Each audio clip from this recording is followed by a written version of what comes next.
do Corinthians aí seria o goleiro.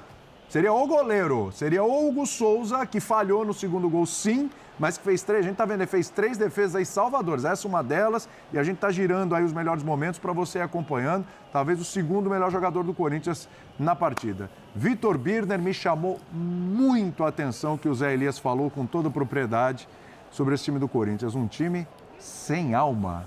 É isso que você consegue identificar nesses 2 confrontos também? Tudo bem, Birner? Tudo bem, William? Boa noite a você, ao Zé, professor Celso Zelt, ao Donan, os fãs e as fãs do esporte. Eu fico meio tentando entender o porquê. Eu achei que o Corinthians... Eu não, a gente falou aqui, então eu costumo opinar só o que eu penso, mas como a gente divide essa opinião antes, eu não faço... a gente não, mas a gente disse, sim, a gente achava que o Corinthians ia golear. Eu achava também. Quando eu fiz uma Falei no pré-jogo, né, no UFC. Eu também achava. E quando eu fiz a provocação ao Donan, ele dizia, o Corinthians tinha a impressão que ia fazer o gol a qualquer momento. E o Donan, pelo tempo do Donan, você não achava que... Você não achava? Ele provavelmente achava que sim. Eu também. O problema é que os jogadores não podem achar isso. E aí, como é mata-mata, Libertadores, e os jogadores sabem que estavam enfrentando um time muito inferior. E aí não é inferior só na parte técnica.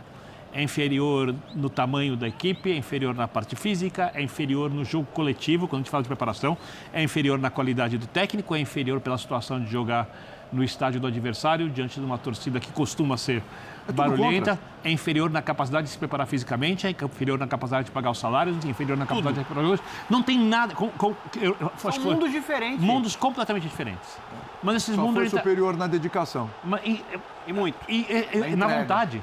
Na vontade, né? É isso. Isso foi. Mas a vontade não deve ser o suficiente para você equilibrar um jogo contra uma equipe tão melhor. A não ser quando a outra equipe não tem vontade. E aí entra muito no que o Zé falou. E se eu pegar individualmente, eu tenho absoluta certeza que o Hugo, goleiro, jogou com muita vontade. E o Roberto sempre joga com vontade. Sempre. Na má fase estava jogando com vontade, na boa fase joga com vontade. O que me chama a atenção é que o Corinthians foi abrindo mão de competir de novo. O jogo de ida não serviu como lição e todo mundo no Corinthians sabe que o time competiu pouco. E chegou um momento que a falta de competitividade foi substituída pelo nervosismo. Porque o time criava pouco, o time tinha obrigação de se classificar e as jogadas não aconteciam diante de uma equipe muito ruim. Eu já acho até que no início da partida, o Corinthians ele tentava controlar, obviamente ter mais a posse de bola, ele já era um Corinthians afobado. Eu já vi alguns jogadores tentando resolver em jogar individual, nervoso. E não tinha por que você ter um cenário de tensão contra um adversário muito inferior. Para mim, assim, o que eu vi do Corinthians no confronto, tá? Foi um Corinthians desaforado. Desaforado. Soberbo dentro de campo. Que parecia que... E assim, gente, se classificou, mas isso é um caminho para uma fase de grupos de Libertadores. Esse tipo de postura, ele não pode existir dentro do Corinthians. Esse era o jogo mais fácil e o jogo mais importante do time na temporada até agora. Sim, não tem. Mais fácil do que qualquer jogo do Paulista. William, pode falar, Zé. Não, dentro do que o Donan falou, só me permite, porque assim, que eu acho que na TV e em loco a gente tem outras visões, né? O que eu vi aqui não foi um Corinthians de soberba, não, foi um Corinthians em dificuldades. Um Corinthians em dificuldades para sair da previsibilidade que é o esquema tático do Corinthians e as movimentações dos jogadores. Né? Se vocês analisarem aí, vocês vão ver, o Memphis ele joga num espaço de 30 metros do lado esquerdo. Ele não vai para o lado direito, ele não vai para o lado direito, ele não vai por dentro, ele não vai para o meio campo. Ele roda, ele fica 30 metros. Ele vai aqueles 30 metrinhos para frente ali e 30 metrinhos para trás. Né? Aí o Yuri Alberto tem que fazer a movimentação, porque ele puxa nas costas dos volantes, dos zagueiros, desculpa. Né? E o Garro ficou preso ali, porque diferentemente daquilo que nós pensávamos, que a equipe da universidade viesse aqui, 4-5-1, fechadinho, não. A equipe da universidade jogou num 4-4-2 bem básico, de fechar todo mundo de um lado e deixar do outro lado oposto sozinho. O Corinthians não conseguia acelerar a bola. Né? O Corinthians tinha dificuldades de fazer essa bola chegar de um lado para o outro, porque o Corinthians estava nervoso. O Corinthians não sabia o que fazia para sair dessa marcação ao invés de acelerar o jogo. Hoje era um jogo de paciência, mas com a bola rolando. Toca para um lado, toca para o outro, cansa a equipe adversária. No segundo tempo, o time do Corinthians conseguiu criar um pouquinho mais de espaços porque a equipe cansou, a equipe da Universidade. Então esse era o grande problema do Corinthians. O Corinthians tentava, mas não conseguia. né? Então o Corinthians hoje se resume a um sistema no 4-3-1-2, né? O 4-3-1, um lá na frente e um pelo lado esquerdo aqui, que é o Memphis, e pronto, joga a bola no Memphis, o Memphis tenta fazer alguma coisa. O Garro teve as mesmas dificuldades que teve quando enfrentou o Racing. 2 linhas de 4 bem compacta, aí ele não consegue encontrar o espaço, ele vai lá para dentro, lá pegar a bola dos pés dos volantes e aí os laterais adiantam. Só que o time da Universidade estava muito bem organizado nesse sentido. Então, quando saía para os lados do campo, você já tinha o lateral que saía, o zagueiro que já fazia a cobertura e o meio-campista, o volante central, que saía também para fazer a cobertura. E aí o Corinthians demorava para jogar. E a partir dos 20 minutos do segundo tempo, vocês vão lembrar aí, apareciam 2 Corinthians. Um Corinthians com os 4 zagueiros, com 2 zagueiros e o Martínez no meio, né, entre eles, e o resto lá na frente esperando a bola chegar. Ou seja, todo mundo esperando, mas ninguém com coragem para pegar a bola dos pés dos Martínez e sair jogando. O Corinthians hoje deu a possibilidade da Universidade de jogar o jogo. O que mais assusta é que esse time que o Zé falou, time que sem identificação, sem pegada, não era o Corinthians que vinha jogando. Do fim do Brasileiro e mesmo no Paulista, o Corinthians não era isso. Sim. Nesses confrontos, o Corinthians foi isso. Se você pegar os 4 pilares que os entendidos falam que o futebol tem, né? Tático, técnico, físico e mental, para mim o mental é nota 0. Mental é nota 0. Começou na soberba, terminou no desespero. Nota 0 para o mental. Físico, o Zé destacou. Está morrendo cedo nos jogos. E isso está morrendo cedo em jogo que compete também. Sim. Tático, óbvio, previsível, não arranjou soluções. Técnico, individualmente, a maioria dos jogadores todos muito mal. Eu salvaria o Carrilho. Acho que o Carrilho tentou essa movimentação que o Zé falou, era o único que tentava. Foi o único jogador do Corinthians hoje que apareceu dos 2 lados do campo. E com espaço, né? Com espaço. Porque o time da Venezuela, que dá de espaço, é uma grandeza. E alguns têm as suas deficiências, e eu acho, num outro linha de passe aqui nós falamos, me preocupa o desequilíbrio do Corinthians entre ataque e defesa. A defesa do Corinthians é um desespero. Todo jogo toma bola e bola aérea de novo. E tem outra coisa, o goleiro falhou, mas falhou por quê? Porque ele sabe que não pode confiar em zagueiro subindo ali. Então ele tem que sair, ele tem que se expor mais. Então está muito exposto, está muito desequilibrado. O Bidu é um jogador hoje que vai de from zero to hero, né? Ele participa dos gols, da Disney. Tanto do adversário quanto do time. A gente sabe que o Bidu joga assim, mas então ele precisa ter uma cobertura, precisa ter um cuidado maior. E sobre a UCV, eu acho que com as armas que ela tem, muito fez. Professor? Muito fez. Com 2 atacantes abertos ali, quase faz 2 gols no primeiro tempo. Eu já falei 500 vezes, eu não gosto do sistema 4-3-1-2, eu acho o sistema antigo. Bino, eu vou te interromper rapidinho, Claro. que o Memphis... Por favor. Vai falar? Depois eu completo. E aí vai estar em inglês, mas a gente, quando voltar para cá, a gente dá uma traduzida no que o Mendes falar. Vamos nessa. Congratulations for the win and everything that happened tonight. What did you feel like the difference of the atmosphere? Now you played for Libertadores, like you have the experience of Heroes, Champions League. What it is to play Libertadores for Corinthians? No, this is like a Champions League game in Europe in terms of the crowd, the ambience and the importance for the club, for us, for the fans. So that's comparable. You can compare both, Yes, the atmosphere and the importance for the club. What I say, it's comparable to Europe, the Champions League. We did what we needed to do. It's unfortunate that we make it ourselves very difficult. I think that it's unnecessary. We have opportunities that we need to be way more calm in front of the goal. Look and be more smart in decisions making, and we concede too much easy goals every game. So we have also to work on that on both sides. We have to decide the rhythm of the game. We cannot play 90 minutes only attacking. We have to keep the ball, play, make the opponent move from side to side so that they get tired, but we're not used to do that, and we make ourselves tired when we go up and down, up and down, up and down. And the space is getting big, so I think that we have work to do, everybody, but of course we needed to win and we did. Congrats to everybody in the team. We did it with each other and for example, Yuri, very important for us. Now we're happy. We have to focus on the next game and that's it. A lot of things to play for.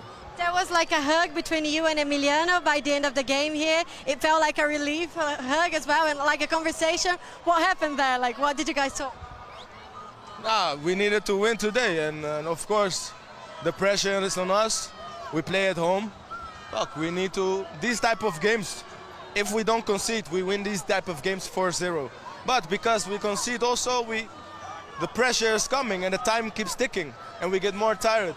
So we have to be more smart about that. And no, that was just a hug to congratulate and to say, hey, we have ambitions, but we have to be humble, you know.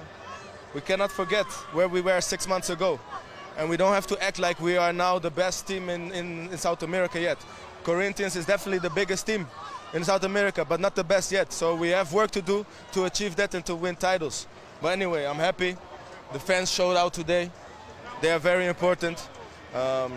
Again, we're going through a time where we win games. And it's difficult, but we're winning. And the most important thing, we didn't lose for a long time. So yeah, we continue this belief, this spirit, and we keep fighting with everybody who's inside the club and who support this team. Então vamos lá, eu acho que ele foi muito... Criticou tudo. Muito assertivo no que ele falou, né? Reclamou dos espaços pelo lado, da postura, da falta de inteligência. Porque foi uma sonora longa em inglês, né? Sim. Só para ela, ele começa falando da relação de Libertadores com Champions League, lá foi perguntado lá pela nossa repórter Vitória. É bem semelhante. Torcida, o clima, a atmosfera, a importância para o clube, etc. e tal, comparou com a Champions, que na realidade é isso mesmo, a Libertadores é a Champions aqui da América do Sul. Falou sobre necessidade de ser mais esperto nas tomadas de decisões, né? Falou sobre cansaço. Que não dá para atacar o tempo inteiro, que tem hora que tem que reter a bola. Exatamente. E aí tem a ver com a questão de ser esperto dentro de campo, saber fazer o jogo para não sofrer com esse cansaço. Tem a ver com um time que não teve o controle do jogo. Que ele falou sobre isso. Espaço por ambos os lados também. Ele falou sobre isso também, falou que, claro, está feliz, precisava ganhar o jogo e tal, etc., mas tem que ter foco já no próximo jogo. E falou uma coisa muito importante que eu anotei aqui. Não podemos esquecer onde estávamos há 6 meses, Sim. né? Mas o Corinthians é o melhor time da América, falou isso? Maior. Só que é o maior time da América, mas ainda não é. Não é. Você entendeu? O melhor time. É o melhor time, mas ainda não é o melhor, tá? E é importante ele falar, não podemos esquecer onde estávamos há 6 meses. Mas é aquela história, né, amigo? Você não pode esquecer, mas também você não pode relaxar. Então, William. E você tem que fazer melhor, tem que fazer mais, para realmente fazer jus aí ao fato de ser considerado um dos melhores times aí da América. Eu ia falar, casa com... Resumindo, né, o que ele falou bastante coisa, acho que é o principal Falou ali do sobre que ele abraço falou. com o Emiliano também, Isso, né? tal, Comemorando a enfim, vitória. exatamente. Casa com que... Porque o Zé falou sobre a questão tática, o Celso entrou nisso também. Eu vou falar que eu não gosto de 4-3-1-2, eu acho esse sistema antigo, mas ele foi o sistema que fez o Corinthians ter arrancada no Campeonato Brasileiro, ter uma boa campanha no começo do estadual. Ele funciona. Eu concordo contigo, professor. Tem espaço pelos lados, como qualquer time que joga assim, deixará. Eu acho que o outro grande exemplo que a gente teve de time que ganhou Libertadores e Copa do Brasil, jogando assim, dando espaço pelos lados, e aí sofreu um bombardeio em semifinal de Libertadores em casa contra o São Paulo, mas era muito superior tecnicamente, e quase perdeu para o Corinthians, do Vitor Pereira, era o Flamengo, do Dorival, que se adaptou aos jogadores para atuar assim, porque não costuma armar o time assim em nenhum lugar. Ou é muito raro ver os times do Dorival jogando daquele jeito há um bom tempo, porque é um sistema antigo. Né? O 4-3-1-2, com 2 volantes que atacam, o primeiro, tem a ver, por exemplo, com a seleção brasileira de 2006. Para você colocar um terceiro, é uma coisa que se usava há muito tempo, porque é difícil ocupar os espaços todos. Mas para você jogar assim no Corinthians, para você não jogar assim no Corinthians, você precisa tirar um dos 3 jogadores de frente, ou o Garro precisa fazer um papel de marcação, que o Garro até se esforça, mas ele não faz. O desenho precisa ser outro. Aí faz o que o Zé disse da Universidade Central. Você arma 2 linhas de 4, joga com Memphis e Yuri Alberto. Né? Nesse caso, o Garro tem que jogar um pouco mais centralizado. Né? Você tem que abrir o Bidon mais pela esquerda. O Carrilho faz do lado direito sem nenhum problema, a marcação ali. Estou pegando com essa formação, tá? Sem querer mexer no time. E o Corinthians não fez isso. até hoje. Eu acho que o desempenho nessa partida não se explica pela questão tática. Essa é uma outra questão a ser discutida, porque tem a temporada, porque o time vai precisar... Pegou depois do outro jogo também. Eu acho que hoje, para mim, está na conta dos jogadores. Tá sim. Mas 99%, tá? Só para acionar o Zé, porque eu tenho que liberar o Zé para chegar no Ramon, e não esquece, depois você vai falar, dona, a gente vai ter tempo aqui para debater mais também. Mas, ô Zé, claro, em cima de tudo isso que falou o Memphis, aí eu queria a tua impressão aí de campo também para poder te liberar.